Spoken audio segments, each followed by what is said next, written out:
Trying to buy a house in the US right now it feels pretty impossible, right?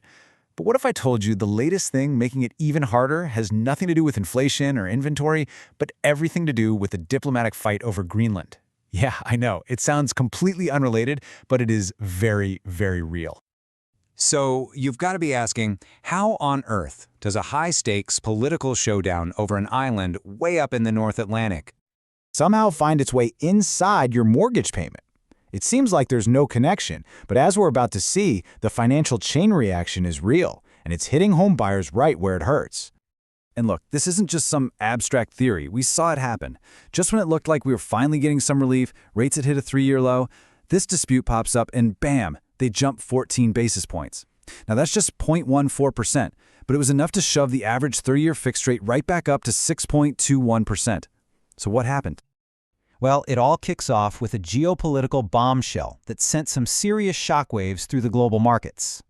So it all started when the president suddenly claimed the U.S. needed to control Greenland for global security. As you can imagine, that created a massive rift in NATO, and things got heated fast. European nations started sending military personnel to the island, and the U.S. fired back with a huge economic threat: massive tariffs. Now, if the White House thought this kind of pressure would work, well, they were wrong. It did the exact opposite. As Denmark's Defense Committee chair put it, all that pressure just hardened their position. The European allies were digging their heels in.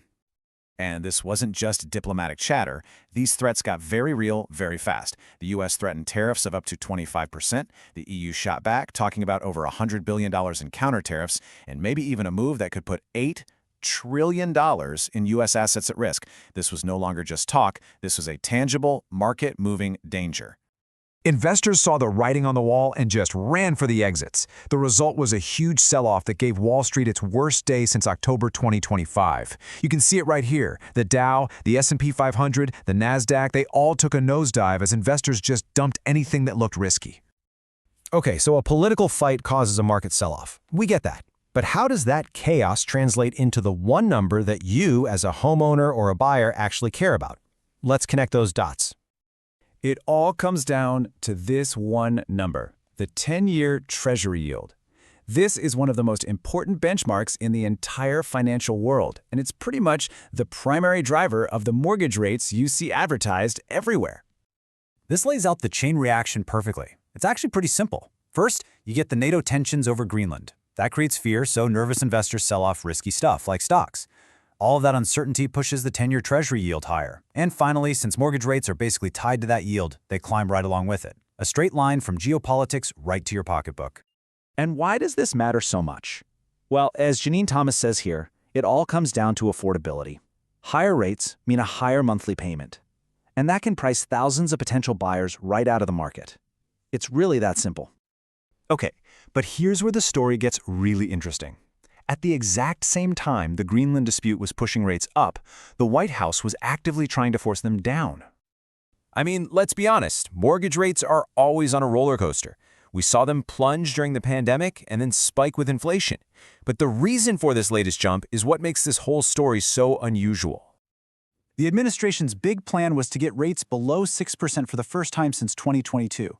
To do it, they told the government-backed mortgage giants, Fannie Mae and Freddie Mac, to go on a massive shopping spree, $200 billion in mortgage bonds.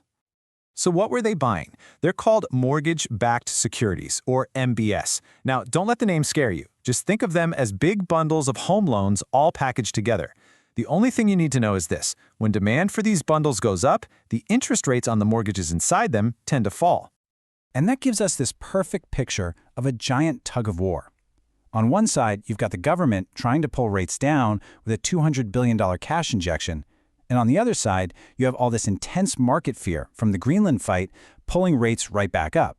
And for a while there, fear was winning. All right, we've talked a lot about percentages and basis points.